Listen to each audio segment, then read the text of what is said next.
Assalamualaikum warahmatullahi wabarakatuh.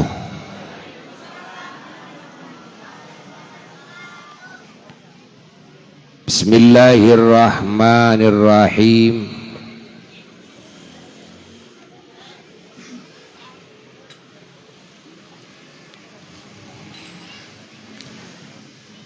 Alhamdulillahi rabbil alamin. Wa afdalus salati wa atammut taslim ala sayyidil awwalina wal akhirin, imamil anbiya'i wal mursalin, sayyidina wa nabiyyina wa habibina wa syafi'ina wa maulana Muhammad wa ala alihi wa sahbihi ajma'in. Wa la hawla wa la quwwata illa billahil aliyyil azim. Amma ba'du, fa ya ibadallah, usikum khususan usi nafsi bitaqwallah, faqad fazal muttaqun. Hadirin hadirat para jamaah sekalian dan segenap umat Islam dimanapun berada, rahimakumullah. Alhamdulillah, di sore hari ini Allah subhanahu wa ta'ala mengumpulkan kita semua dalam majelis yang agung,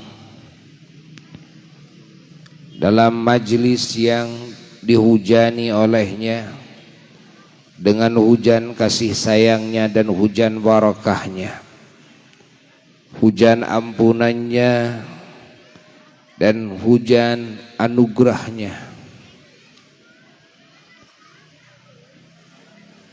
Juga di seumpama majelis ini Allah mengangkat derajat martabat hamba-hambanya yang hadir di majelis seperti ini ke derajat yang lebih tinggi.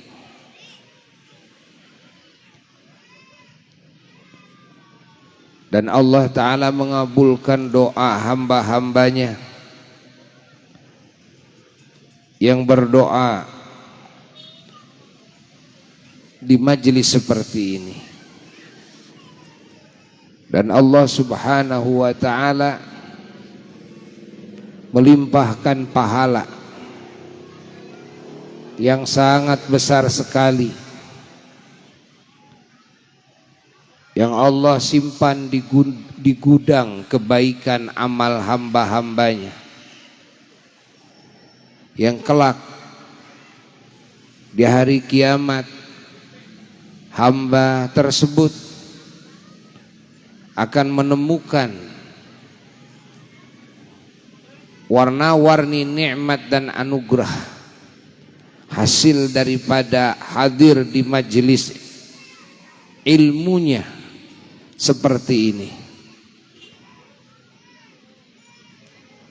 Hasil hadir di majelis zikir kepadanya seperti ini. Kita bersyukur kepada Allah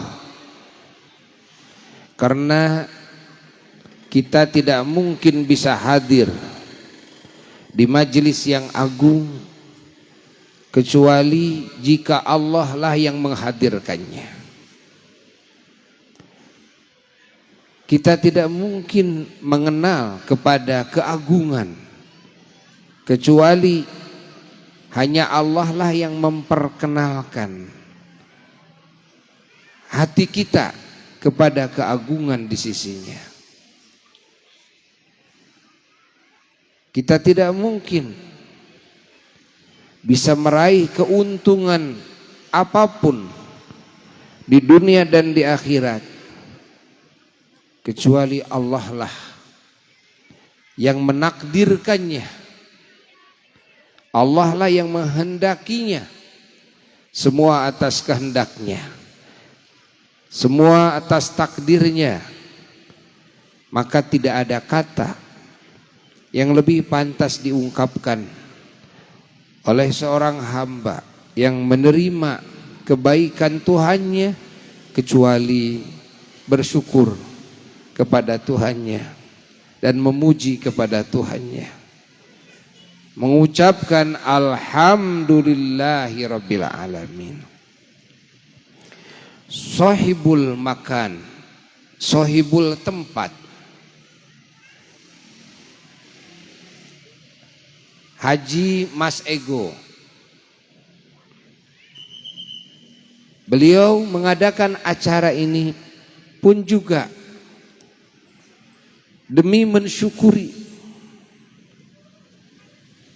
segala kebaikan-kebaikan Allah, mensyukuri segala kasih sayang Allah, termasuk Allah memberikan harta kepadanya. Tempat ini dan Allah subhanahu wa ta'ala memberikan kasab, usaha kepadanya dengan usaha-usaha yang halal.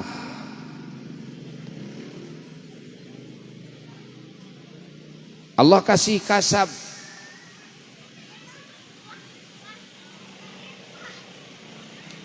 yang halal merupakan anugerah yang sangat mahal. Berapa banyak manusia yang tidak dikasih bisa usaha, dan berapa banyak manusia yang dikasih bisa usaha namun tidak halal usahanya. Maka ketika kita semua dikasih bisa usaha, kita harus bersyukur kepada Allah. Dan ketika kita dikasih bisa usaha yang halal, kita harus bersyukur juga kepada Allah Jalla Jalaluhu wahda. Karena usaha yang halal merupakan wasilah keberkahan. Usaha yang halal merupakan wasilah diterimanya amal soleh, diterimanya ibadah, diterimanya ketakwaan oleh Allah. Usaha yang halal menjadi wasilah diijabahnya doa hambanya ketika berdoa kepada Allah. Usaha yang halal adalah usaha yang Allah berikan kepada semua rasulnya, kepada semua nabinya. Tidak ada seorang pun rasul, seorang pun nabi terkecuali oleh Allah dikasih usaha yang halal. Ada yang dikasih usaha bertani. Para nabi itu seperti itu. Ada yang dikasih usaha mengembala, dan semua nabi mengembala. Sehingga sahabat bertanya kepada Rasulullah sallallahu alaihi wasallam, "Wa anta ya Rasulullah, dan engkau pun juga mengembala ya Rasulullah?" Rasulullah menjawab, "Na'am, ya. Saya juga mengembala." Dulu Rasulullah sallallahu alaihi wasallam pernah mengembala. Mengembala ini bagian daripada kasab yang halal di zaman dulu. Ya. Di zaman dulu usaha yang halal diantaranya adalah mengembala. Mengembala itu adalah cara untuk menghasilkan rizki yang halal diantaranya. punya kambing, punya onta, kan, mengembala itu. Ada yang punya sapi, punya domba, beternak. Diambil manfaat susunya, diambil manfaat dagingnya, diambil manfaat juga kulitnya dipakai pakaian, bikinkan sendal, bikinkan sepatu, kan? Ini kan bentuk daripada usaha.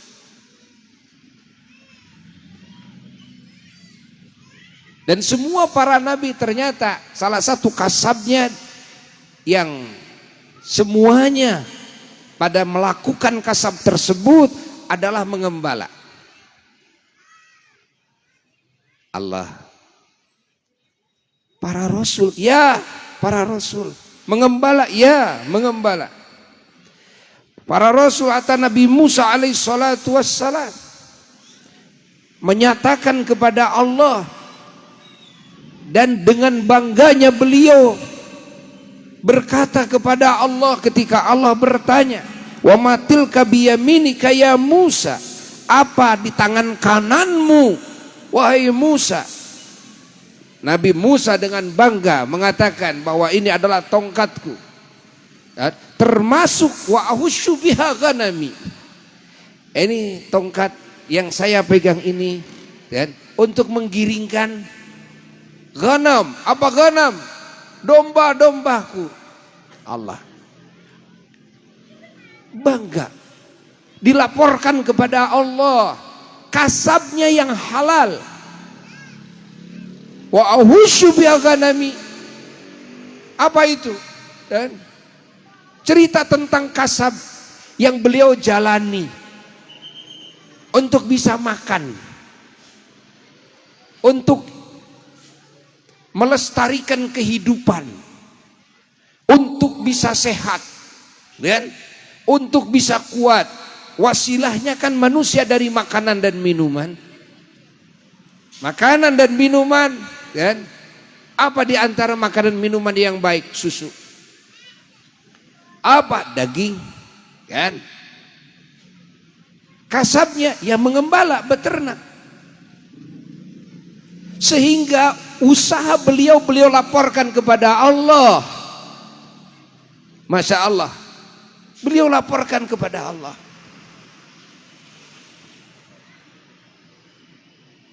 Maka tidak heran kalau umat Islam di sana sini mensyukuri perusahaannya. Kita harus bersyukur kepada Allah. Kita harus bangga kepada Allah. Kita punya usaha yang halal, kan? Usaha bakso, kan? Umpamanya jual beli bakso, mie bakso, halalkah? Halal. Bersyukur kepada Allah. Nabi Musa saja bangga kok menjadi pengembala. Allah, kan? Pahami oleh kita. Kita hamba-hamba Allah mengikuti jalannya para rasul. Jangan sampai kita salah hidup nggak mau kasab. Hidup pinginnya dikasih sama orang. Dengan apalagi hidup meminta-minta kepada orang. Mengharapkan pemberian orang. Yang disebut dengan tamak atau tomak. Tomak itu mengharapkan pemberian orang. Ini bukan ajaran Islam. Orang ngasih kepada kita, marhaban ahlan wa sahlan, kita bersyukur, kita terima. Alhamdulillah. Tapi hati tidak pernah mengharapkan pemberian orang. Hati selalu berharap kepada pemberian Allah. Berharap kepada Allah. Selalu minta kepada Allah, Allah merzukni rizqan halalan thayyiban wasi'an. Dalam sholat duha doanya kan begitu, kan? Suka baca doa dalam sholat duha? Suka? Sholat duhanya suka enggak? Belajar sholat duha. Sholat duha itu salah satu cara berdoa kepada Allah Di antaranya untuk supaya kita mendapatkan limpahan rezeki dari Allah yang halal, yang baik, yang barokah. Coba dalam doa sholat duha, begitu hebatnya itu doanya. Allahumma inna duha duha wal baha baha wal jamala jamalu wal quwwata quwwatuk wal ismata ismatuk wal kudrata kudratuk. Ya Allah, sesungguhnya duha ini adalah duhamu, ya. Keindahan semuanya keindahanmu, kekuatan semuanya kekuatanmu, kekuasaan semuanya kekuasaanmu, dan penjagaan semuanya penjagaanmu. Allahumma, ya Allah, in kana rizquna fis sama, andai kata rizkiku ada di langit, fa anzilhu, turunkan kepadaku ya Allah. Wa in kana fil ardi fa akhrijhu, kalau rizkiku ada di perut bumi, keluarkan untukku ya Allah. Masya Allah. Wa in kana mu'siran fayassirhu, kalau rizkiku itu sulit, gampangkan bagiku ya Allah. Terus wa in kana ba'idan faqarribhu, kalau rizkiku jauh, dekatkan kepadaku ya Allah. Wa in kana qalilan fakatsirhu, kalau rizkiku sedikit, perbanyak ya Allah. Dan wa in kana katsiran fahawwibhu, kalau rizkiku banyak,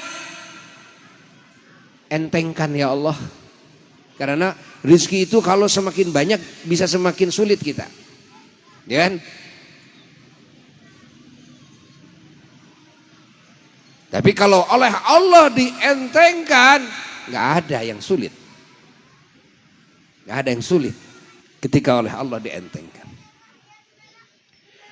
Wa in kana haraman fatahhirhu, kalau rizkiku itu haram, sucikan ya Allah, halalkan ya Allah, sehingga tidak ada yang rizki yang datang kepadaku kecuali semuanya sudah disortir, disensor, sudah dibersihkan, dihalalkan olehmu ya Allah. Allah, bayangkan kan, itu doa salat duha. Dengan hak duhamu, dengan hak keagungan, dengan hak keindahanmu, dengan hak kekuasaanmu, dan ya Allah, berikan kepada kami atina ma ataita ibadakas salihin, segala yang kau berikan kepada semua hamba-hambamu yang saleh daripada warna-warni anugerah. Masya Allah. Allahumma rzuqna min haitsu nahtasib wa min haitsu la nahtasib. Ya Allah, limpahkan rezeki kepada kami dari sisi yang disangka oleh kami dan dari sisi yang tidak disangka-sangka oleh kami. Rizqan halalan thayyiban mubarakan fihi bila ana, rizki yang halal, yang baik, yang penuh berkah, yang tanpa susah. Ada rizki bisa banyak datang ke kita, tapi susah banget, sehingga ngaji nggak keburu, kadang sholat terlalaikan, kan? Hadir di majelis zikir, di majelis sholawatan nggak bisa. Kenapa? Repot. Rizki banyak tapi repot. Usaha banyak jadi repot. Nah, minta kepada Allah yang bila ana, tanpa susah, sehingga ibadah keburu dengan leluasa. Ngaji, ngejar-ngejar guru kita kemana saja bisa hadir dengan leluasa. Tapi penghasilan juga luas, melimpah, barokah. Nah yang gitu. Dan di antara doanya adalah salat duha. Salat duha dawam. Orang yang dawam salat duha itu gak akan difakirkan dalam urusan rezeki oleh Allah. Wasok salat duhana. Sebelum ke pasar salat duha, Jam 6 sholat duha, tuh kan? Atau di pasar nyeling dulu, kan ada musola tuh. Nyeling dulu, yang penting sebelum duhur. Sholat duha itu panjang waktunya. Sedikitnya 2 rakaat. Dan orang yang dawam sholat duha di samping tidak akan difakirkan oleh Allah, ada ditakuti oleh bangsa dedemit. Orang yang rajin sholat duha ditakuti oleh bangsa dedemit. Panas itu rasanya kepada mereka, bangsa jin, bangsa setan itu panas, kan? Jadi nanti kebalik, biasanya orang yang suka kesurupan sama jurig, nah nanti mah jurig yang suka kesurupan sama orang ini. Ada jurig kesurupan, pingsan, kan? Tanya sama teman-temannya, kenapa? Wah, ini katanya keusap sama orang itu. Orang yang suka sholat duha itu begitu, badannya ini jadi berisi, kan? Berisi. Salah satu pengisian kepada jiwa raga, kan, adalah dengan sholat duha. Dawam sholat duha, kan? Allah. Kembali kepada yang tadi, usaha yang halal patut dibanggakan. Punya usaha apa saja yang namanya halal patut dibanggakan. Masya Allah. Bersyukurlah kepada Allah ketika oleh Allah dikasih usaha yang halal. Walaupun kecil-kecilan. Bersyukur kepada Allah. Ingat cerita barusan Nabi Musa alaihissalatu wassalam, hatta di saat munajat secara khusus antara Tuhan dan antara seorang hambanya, Nabi Musa alaihissalatu wassalam, seorang kalimullah, utusan Allah yang pangkatnya kalimullah, Masya Allah, yang dikasih rizki bisa mendengar kepada firman Allah di Gunung Tursina, yang sulit digapai oleh para nabi dan para rasul, pangkat kalimullah ini. Allah, Nabi Musa alaihissalatu wassalam berbangga-bangga kepada Allah dengan menceritakan apa? Menceritakan kasab yang Allah berikan kepadanya. Apa? Adalah mengembala. Allah. Maka Mas Haji Eko di sini mengadakan acara seperti ini, memperlihatkan kepada Allah, memperlihatkan kepada kita semua, bersyukur kepada Allah, tahadduts bin ni'mah, bahwa Allah memberikan kasab yang halal kepadanya. Kan? Ingat bahwasanya setiap ibadah tidak akan diterima oleh Allah kalau usaha kita enggak halal. Pakai pakaian yang hasil dari usaha yang tidak halal, bikin sholat ditolak oleh Allah, bikin bacaan Quran ditolak oleh Allah, zikir-zikir kita ditolak oleh Allah. Sesuap yang kita makan dari hasil usaha yang tidak halal masuk ke perut kita, 60 hari 60 malam sholat kita tidak diterima oleh Allah. Allah, bayangkan oleh kita. Bayangkan oleh kita. Maka urusan usaha halal bukan urusan yang sepele, tapi urusan yang sangat besar sekali nilainya. Semua para nabi diwasiati oleh Allah agar makan itu dari rizki yang halal, yang baik, dan yang dimakan yang halal, yang baik dari usaha yang halal. Ingat, pahami oleh kita semua, catat oleh kita, bukan ajaran Islam kita tidak mau usaha, bukan ajaran Islam kita menunggu pemberian orang, mengharapkan pemberian orang. Bukan ajaran Islam kita meminta-minta kepada orang. Bukan ajaran Islam. Catat oleh kita. Walaupun kita megang tasbih, terus bertasbih di atas sajadah, di masjid, kita nggak mau usaha, nggak mau cari rezeki yang halal, kasab, kan? Kayak yang lain, kita hanya berdoa terus, megang tasbih terus siang dan malam. Tapi ketika kita mau makan, kita mengharapkan dari pemberian orang. Kita minta sama orang. Ini bukan ajaran Islam. Salah. Bukan ajaran Islam. Catat oleh kita. Sayyidina Umar ibn Khattab radhiyallahu taala anhu pernah melihat ada orang yang di masjid meminta rizki kepada Allah, berdoa terus kepada Allah, tapi nggak mau kasab.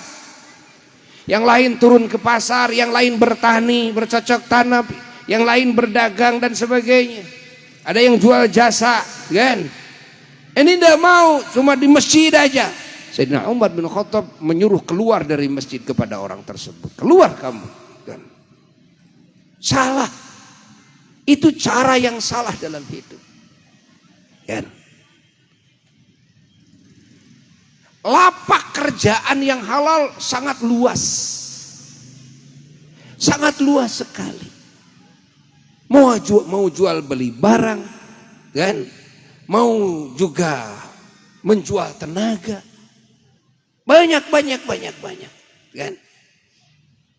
Mau menjual pengetahuan, kan? Buah pemikiran, kan? Kita jual sama orang, kan? Apa saja yang namanya halal. Dan ini cara usaha yang halal sudah dibentangkan dalam Quran, dalam sunnah. Sudah dibentangkan. Ingat, di dalam urusan fikih tentang bisnis yang halal, tentang jual beli yang halal. Ingat.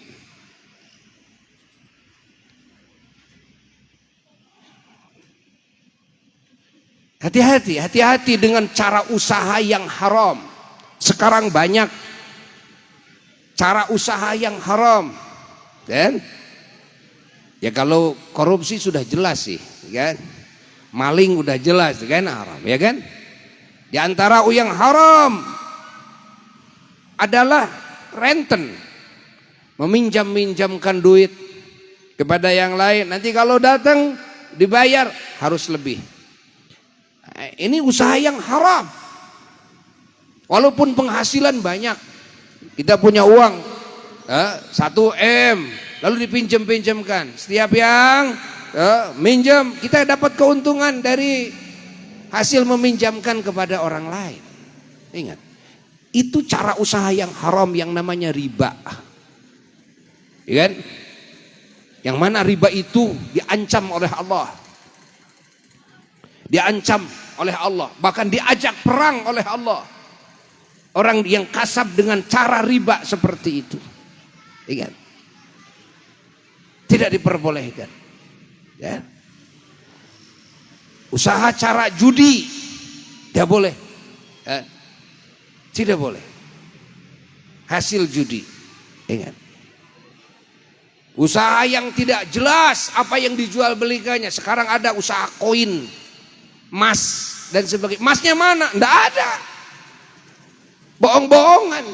Cuma tulisan-tulisan doang, gitu kan? Ingat, jangan ikut-ikutan. Jangan ikut-ikutan.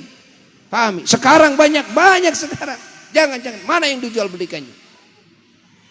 Realnya mana? Ya enggak ada. Kan?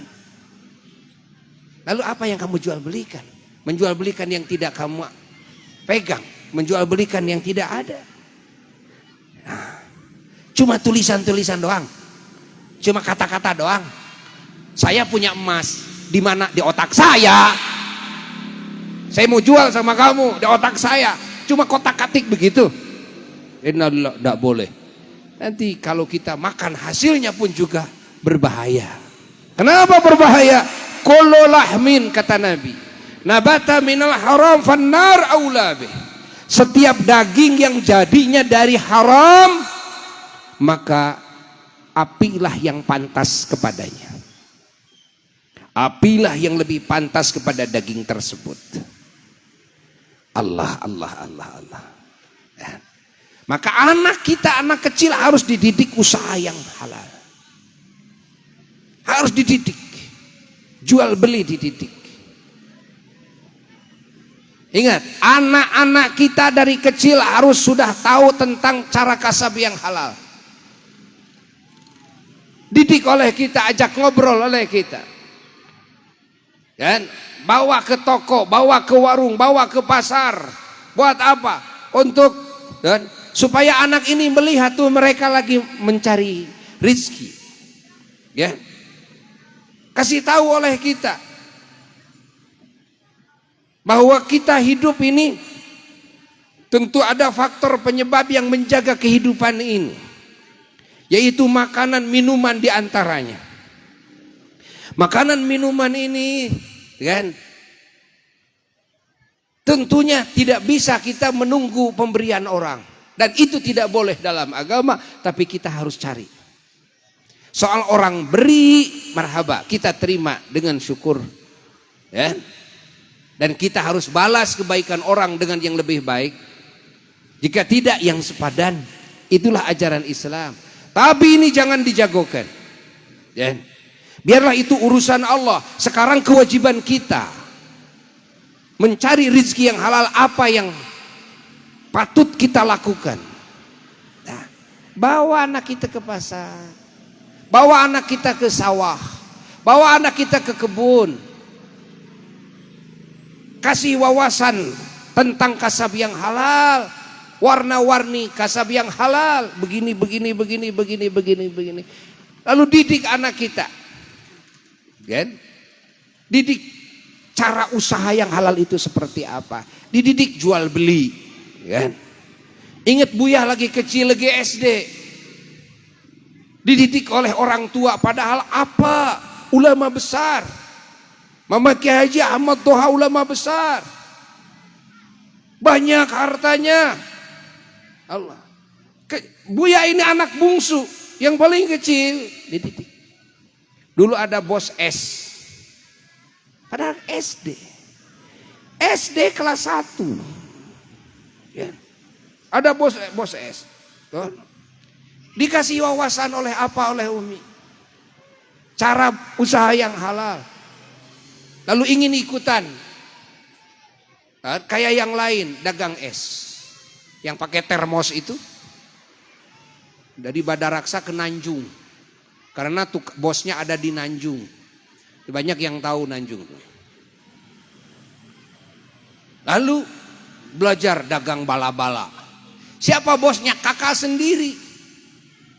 Yang kemarin meninggal dunia, Ibu Hajah Nyai Siti Maryam. Itu kakak, itu bos bala-bala. Dadar gulung, ya.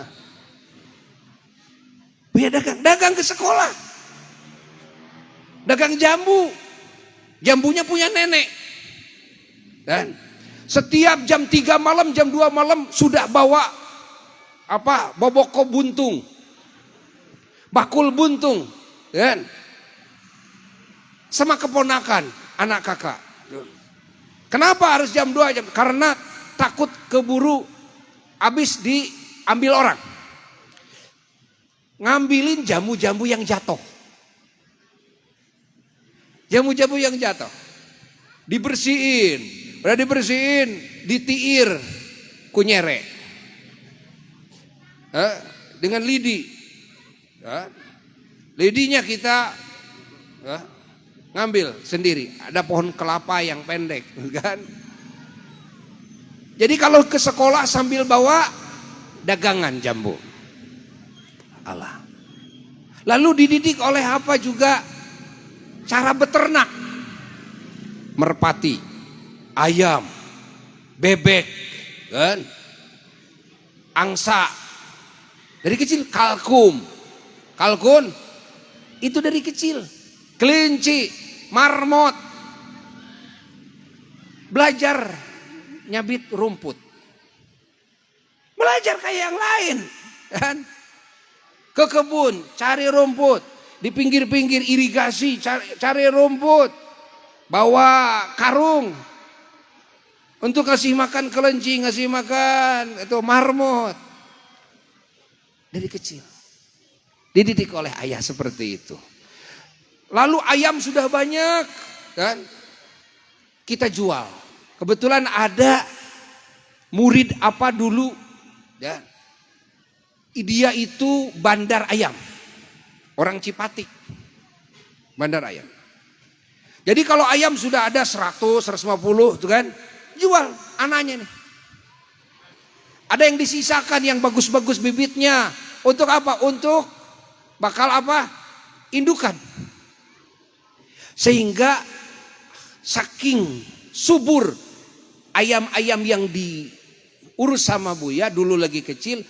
Umi, ibu, kalau ingin ayam, ini ayam yang punya Umi nih ya, akuan gitu kan. Sebutannya ini punya Umi. Itu paling kalau menetas sampai 6, 7. Tapi kalau Buya, semua ayam Buya menetas di atas 20. Dan namanya silikur. 21, 22, 23 kan jarang ayam begitu. Tapi subur. Sehingga kalau Umi ingin ayamnya subur, maka harus dikasihkan dulu ayamnya ke Buya. Dan harus diakui ini ayam Buya. Iya, ayam kudu diaku ku Aden, cina ayam Aden. Bener juga. Begitu bertelurnya di atas 20 dan jadi semuanya. Kan? Merpati sampai ratusan. Jual, kan? Insyaallah. Itu dari kecil dididik seperti itu. Lalu setelah itu ada tukang kemenyan dan tukang minyak. Minyak wangi orang Katapang. Yang suka jualan. Dia bosnya. Ya. Buya ngambil kemenyan, ngambil itu minyak wangi, dijual sama jamaah. Kan? Jamaah apa? Masih kecil, belum punya jamaah. Kan? Masih kecil. Lalu juga dididik belajar dagang kain. Kalau menghadapi mau lebaran, bulan Rewah, kan? Dagang kain, dagang pakaian, dagang kampret, dagang komprang. Sampai punya penjahit sendiri. Ya. Itu masih kecil. Sampai belanjak, udah mulai beranjak bujangan, tahu Pekalongan. Belanja ke Pekalongan. Sendiri. Ke pusatnya belanja. Nah, padahal Buya anak bungsu. Dan Masya Allah, sengaja oleh orang tua dididik, kalau kita pingin beras saja, harus minjem sama Umi itu. Dididiknya seperti itu, nanti harus bayar. Kalau enggak bayar, dimarahin. Kita perlu beras 1 liter. Kan? Mau liwat ceritanya. Enggak bisa begini. Ngambil saja kan banyak, sawahnya banyak, ngambil saja nggak bisa, harus beli ke Umi. Nah, belum ada duit, minjem, nanti terus ditagih oleh Umi. Mana duit ya? Itu tuh apa? Bekas apa? Beras yang 1 liter. Dulu lagi kecil, ya. Dulu lagi kecil. Masya Allah, mungkin saat itu ada merasa sakit hati. Sakit hati kok anak mau ngeliwet aja, padinya banyak, berasnya banyak, sampai minjem harus bayar. Tapi ternyata itulah didikan yang sangat berharga. Bagaimana orang tua mendidik anaknya, jangan sampai anaknya jadi bangsat. Jangan sampai anaknya meminta-minta. Jangan sampai anaknya mengharapkan pemberian orang. Masya Allah. Jangan sampai anaknya makan dengan makanan yang haram. Padahal Buya masih kecil. Umur SD kelas 1. Dan sekolah di usia 6 tahun. Saat itu. Kurang itu juga. Subhanallah. Terasa setelah ngaji. Sambil ngaji. Tapi keburu ngerti dari kecil. Ternyata harus begitulah mendidik anak. Ternyata kita manusia tidak bisa langsung berhasil tanpa melewati luka-likunya pendidikan, kan? Susah payahnya pelajaran yang nyata, kan? Untuk bisa berkasab yang halal. Alhamdulillah dari kecil Buya hasil penghasilan diambil sama Umi, lalu dibelikan ke kebun, dibelikan ke tanah ini, belikan ini, sehingga dari kecil sudah kaya. Dari kecil ini SD sudah punya kebun luas, sampai sekarang kenang-kenangan gak berani jual. Karena ini adalah hasil pendidikan orang tua saya, guru pertama saya dan guru terakhir saya. Bukan cuma mendidik ngajinya saja, ibadahnya saja, ilmunya saja, hatta mendidik bagaimana usaha yang halal. Allah. Maka salah satu yang menjadi sebab kesulitan dan banyaknya permasalahan di kalangan umat Islam, lahirnya periode pemuda-pemudi yang tidak bisa usaha. Karena apa? Karena kegagalan orang tuanya yang mendidik dalam sisi usaha yang halal. Orang tuanya hanya mengandalkan anak ini sekolah, cuma pegang ballpoint saja. Ya kan? Usahanya sama seperti itu, mendidik kasabnya hanya seperti itu saja. Lah, tidak cukup. Tidak cukup. Nanti usaha saya mau jadi apa? Ya nanti kantoran. Ya. Apakah situasi kondisi kehidupan itu semuanya membutuhkan ya, karyawan di kantor? Tidak juga. Ada saatnya kantor tidak menerima lagi lowongan kerjaan. Sementara ini yang keluaran universitas S1, S1, S1, S2 setiap tahunnya puluhan ribu loh. Lapangan kerjanya enggak ada. Lapangan kerja yang ada banyak PHK. Apalagi musim pandemi. Bisa kasab hanya ditelunjuk orang lain. Hanya di perusahaan yang lain enggak bisa buka lapangan kerja. Mau tani enggak bisa bercocok tanam. Mau dagang enggak bisa cara berbisnis. Akhirnya apa? Bingung. Kalau sudah begitu gimana? Kembali menyusahkan orang tuanya. Kembali kepada orang tuanya. Akhirnya segala minta ke orang tua. Paling bagus anak ini minjem tapi nggak pernah bayar. Ini paling bagus, bahasa yang rapi gitu kan. Mah, minjem duit. Kapan bayarnya? Nggak pernah bayar. Nanti kalau mau hitung-hitungan dengan warisan, jangan. Jangan hitung-hitungan dengan warisan. Ini anak yang benar, anak yang nggak benar nih. Dalam ajaran Islam anak yang nggak benar nih, ya kan?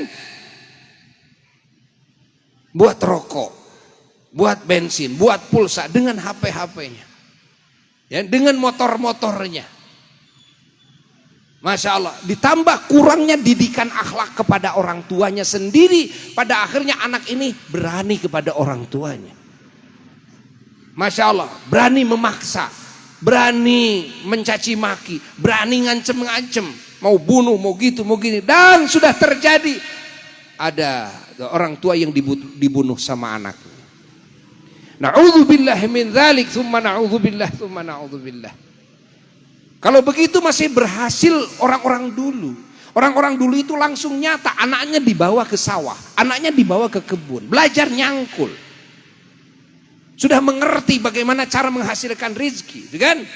Orang tuanya mati, anaknya udah bisa tani nurusin orang tuanya. Nggak usah pakai masuk sekolah, kan? Tapi orang-orang dulu bisa hidup, bahkan bisa menghidupi anak cucunya. Cuma karena bertani doang. Tidak luas-luas amat tanahnya juga. Allah. Fahami oleh kita. Fahami oleh kita. Ya. Ini ada sistem pendidikan yang salah nih. Yang salah nih ada nih. Makanya jangan merasa cukup anak sekolah, anak disekolahkan, jangan, didik oleh kita orang tuanya. Atau kalau ada kesempatan, siapa yang punya keahlian dalam bisnis yang lain, biarlah ini urusan sekolah, jangan dijagokan nomor satu. Ini ada bisnis, ayo anak kita supaya berguru berbisnis. Masya Allah. Buya kemarin sengaja di waktu pandemi meluangkan waktu untuk apa? Untuk meneruskan sekolah tinggi dalam melak lauk. Sekolah tinggi dalam melak lauk. Bagaimana, itu kan? Ngajurukeun lauk. Ya? Ngenogeun lauk, gitu kan? Ikan. Berguru tuh. Berguru ku Pak Haji Endang Pis 88. Itu guru Buya tuh.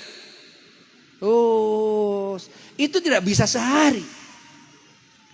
Tidak bisa 2 hari. Tidak bisa 1 minggu. Terus sampai terjun. Kan? Beli kolamnya. Nah. Buya juga ingin menambah wawasan dalam urusan usaha seperti ini, pengalaman. Hatta bagaimana caranya juga bisnis burung. Dan subhanallah, mentafakuri cara kasab ya yang sangat luas yang Allah sodorkan kepada kita. Masya Allah, menjadi tahu tentang keajaiban ciptaan Allah. Terjun langsung, Masya Allah, cara ngurus kenari, kan? Sampai beternaknya, cara ngurus kolibri, kan? Cara ngurus apa kacer, cara ngurus jog-jog, cara ngurus murai, cara ngurus cocokrowo, kan? Dan sebagainya. Sampai tahu nama-nama burung ratusan tahu. Di luar kepala. Ya kan? Yang lain enggak punya. Di pasar burung aja enggak ada. Di Buya ada loh. Ya. Sampai cara ngurus burung onta. Ya. Hah? Burung onta, iya. Kan? Domba, embe, etawa dan sebagainya. Sekarang lagi bisnis sapi. Nah, siapa yang mau sapi nanti ke Buya. Buat apa? Buat kurban. Sekarang Buya sedang nanam, baru 60 sapi yang ditanam. Sementara rencana ada ya kira-kira 1000 sapi lah insya Allah. Kan? Nah, ini kan tukang sapi nih. Itu tuh ada tukang sapi nih. Jadi nanti kalau butuh sapi ke sini kasih Pak. Butuh domba kasih Pak, butuh embe kasih Pak. Itu kan? Masya Allah. Ya. Kalau yang butuh istri ke Asifa kan dari dulu. Itu dari dulu sana sini. Kalau butuh istri ke Asifa, butuh suami juga ke Asifa. Karena Asifa kan bandar. Iya kan? Kan kerjaan Buya ngawin-ngawinin. Iya kan? Ya kan? Ya kan? Makanya wajar aja Buya punya 4 bandar. Ya enggak? Kerjanya ngawin-ngawinin orang. Yang duda datang ke rumah. Itu dari semua tingkatan level, dari mulai pejabat itu kan. Masya Allah, sampai pengusaha semuanya, Masya Allah, datang ke rumah. Duda-duda, janda-janda sama. Dari mulai janda, apa namanya? Janda kembang, sampai janda beranak 10. Sudah nenek-nenek, ya kan? Nggak masalah, sini. Ditampung sama Buya. Kan nanti disetel-setel kan. Kan? Yang kakek-kakek, ya jeng nih. Nenek-nenek jeng kakek-kakek lah, masa jeng bujangan. Ya kan? Kan kalau keinginan boleh Buya kan? Kan? Saya nenek-nenek tapi pingin bujangan, ya itu mah kan DP-nya harus gede. Komisinya harus gede, lain lagi itu kayaknya. Yang kakek-kakek ingin perawan, itu lain lagi komisinya. Bah, lain lagi komisinya, Bah. Dan insyaallah. Alhamdulillah. Buya sekarang lagi nanam lagi membuka lahan pertanian, kan? Nanam pohon-pohonan yang berbuah. Alhamdulillah, ada pohon duren, ratusan pohon duren. Nanti kalau mau belanja duren dari Asipa. Nanam kopi, sekarang ada kopi Arabik baru 2 hektar kita tanam, ya kan? Nanti butuh kopinya, udah jadi kopinya. Nah, buka kafe-kafe, kedai-kedai kopi, kopinya dari Asipa nanti. Insya Allah, ya kan? Butuh ayam kampung, ya kan? Dan kita lagi membudidayakannya dan sebagainya. Kalau kalian mau jadi tukang burung, kan? Nanti burungnya bisa ngambil dari Buya. Itu ratusan tuh burung tuh. Sekarang lagi dibudidayakan terus burung-burung, ya kan? Insyaallah. Alhamdulillah, memang dari kecil dididik bisnis. Jangan sampai begini. Hatta dalam hati pun tidak boleh mengharapkan pemberian yang lain. Sehingga Buya kalau dibawa oleh ayah, oleh apa ke undangan lagi kecil nih, harus makan dulu di rumah yang kenyang. Mau tahlilan, mau ke undangan, acara maulidan, harus kenyang dulu dari rumah. Ditanya, kan di sana mau makan, kata Buya kan dari kecil, kan di sana mau makan, kenapa harus kenyang di sini, mau makan di sini? Itulah yang dilarang oleh Allah. Jawabannya, itulah yang dilarang oleh Allah, itulah yang dilarang oleh Nabi kita Kangjeng Nabi Muhammad sallallahu alaihi wasallam. Berangkat ke undangan pengajian tapi hati mengharapkan pemberian orang. Apakah kita mau menggantikan surga dengan hanya sepiring nasi? Apakah kita mau menggantikan ngaji, ingat, menyebarkan ilmu Allah kepada yang lain hanya dengan amplop, hanya 100, 200 ribu, 1 juta, 2 juta dan sebagainya? Lah, tidak.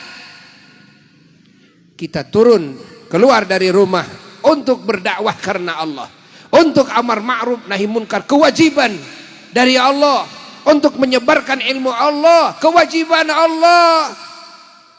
Yang harus kita cari adalah keridhaan Allah. Keridhaan Allah yang kita cari. Kita mengabdi kepada Allah dan menjalankan kewajiban Allah.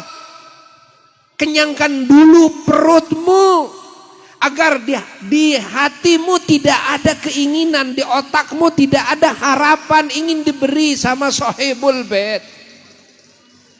Agar agamamu tidak hilang, agar surgamu tidak lenyap, agar pahala yang Allah sediakan tidak sirna gara-gara perutmu lapar. Lalu kamu berangkat hadir di pengajian bukan karena ingin mencari ridho Allah, tapi ingin sesuap nasi. Ya, bukan ingin mencari ridhonya Allah. Ingat, hanya ingin amplop, ingin dihormati orang. Ini bukan ajaran Islam. Bukan ajaran Islam. Allah. Maka kamu harus mengenyangkan perutmu dulu sebelum kamu hadir di majelis ilmu. Supaya tidak ada toma harapan. Ingat dalam hatimu, saya hadir di majelis ilmu ingin diberi oleh sahibul bait. Lah, itu toma namanya. Tapi betul-betul saya hadir menjalankan perintah Allah karena Allah, mencari ridha Allah, titik. Soal sahibul bait ngasih makan marhaba kalau masih ada sesemperan. Kalau masih ada yang kosong di perut, silakan makan, minum. Kalau tidak ada, sudah al-afu, mohon maaf, saya sudah kenyang. Baru datang ditawarin, sediain tuh sop hulu sama Haji Ujang domba. Sop hulu, kan? Masya Allah. Ya kalau sudah kenyang gimana? Gimana masukinya kalau sudah kenyang? Ya. Gimana kalau bakso katanya? Sebeh. Ya sebeh dikumanya sebeh betul. Menjawazal had raja'a ila diddi. Dalam usul fikih disebutkan kalau melampaui batasannya, yang dari dalam bisa keluar lagi. Kan? Allah. Ya kan? Tidak mengharapkan apa-apa. Orang ngasih alhamdulillah terima, orang tidak juga. Saya datang ke sini menjalankan kewajiban dari Allah. Kan? Kewajiban menyampaikan ilmu yang Allah titipkan di hati saya. Ingat, apa yang saya cari hanya ridho Allah. Bukan mencari sesuap nasi dari ngaji, dari tabligh, dari dakwah. Tidak. Catat. Walaupun nyatanya setiap buya ngaji itu banyak yang ngasih. Tapi tidak hasil harapan hati. Tidak ada tujuan dalam hati sedikit pun. Andai kata tidak ada yang undang sekalipun, tetap kita yang diamanahi ilmu oleh Allah harus menyampaikan ilmu ini kepada orang lain. Kalaupun harus turun dari rumah, turunlah dari rumah. Walaupun ditentang, walaupun dimusuhi, tetap kita harus maju untuk menyampaikan ilmu Allah ini. Walaupun ditolak, saat ini ditolak, tapi tidak boleh merasa bosan, tidak boleh pesimis dengan hanya diingkari, ditolak oleh orang lain saat ini. Seperti halnya apa yang dijalankan oleh Rasulullah sallallahu alaihi wasallam ketika ada tugas dakwah dari Allah, diangkat jadi Rasul, ada tugas dakwah menyampaikan amanah ilmu Allah harus disampaikan kepada manusia. Rasulullah terjun keluar dari rumahnya tiap hari. Allah diterima, alhamdulillah. Ditolak, tidak pernah pesimis dan tidak pernah berhenti, tidak pernah bosan. Hatta dimusuhi, diperangi, terus aja dakwah maju. Sehingga akhirnya gol. Yang kemarin Sayyidina Khalid bin Walid, panglima perangnya kaum kafir Quraisy, memerangi Nabi. Tidak lama kemudian, dalam waktu yang singkat, Khalid bin Walid malah menjadi panglima perangnya Rasulullah. Dan banyak para sahabat Nabi yang tadinya musuh Nabi. Sahabat Nabi tadinya yang memerangi Nabi. Bayangkan. Tapi tidak lama kemudian, itulah karena kegigihan dakwahnya Rasulullah, keikhlasan dakwahnya Rasulullah sallallahu alaihi wasallam. Kalau Rasulullah dakwahnya karena mengharapkan pemberian dari manusia, maka pasti dakwahnya akan gagal. Di zaman hidupnya akan gagal dan tidak akan berlanjut setelahnya. Kenapa? Sistem dakwah Nabi berlanjut sekian ribu tahun sampai saat ini masih tetap utuh, murni, suci. Sistem dakwah yang Nabi ajarkan di umatnya sampai masa ini dan ila akhir zaman karena keikhlasan dan karena kebenaran, gitu kan? Awas, ya, dakwahnya Rasulullah sallallahu alaihi wasallam, ikhlas dakwahnya Nabi terus berpengaruh kepada hatinya dai-dai setelahnya sampai akhir zaman. Karena dai-dai setelahnya sampai akhir zaman harus mengikuti dan langkah-langkah dakwahnya Rasulullah sallallahu alaihi wasallam. Sekian dari Abuya, gak usah lama-lama karena gus cangkel tiba ada lohor. Mudah-mudahan tempat ini barokah, usahanya barokah, selamat, lancar, sukses, ya. Dan kita pun juga dikasih oleh Allah keberkahan dalam segala pemberian Allah yang Allah berikan kepada kita semua. Bisirri asraril Fatihah.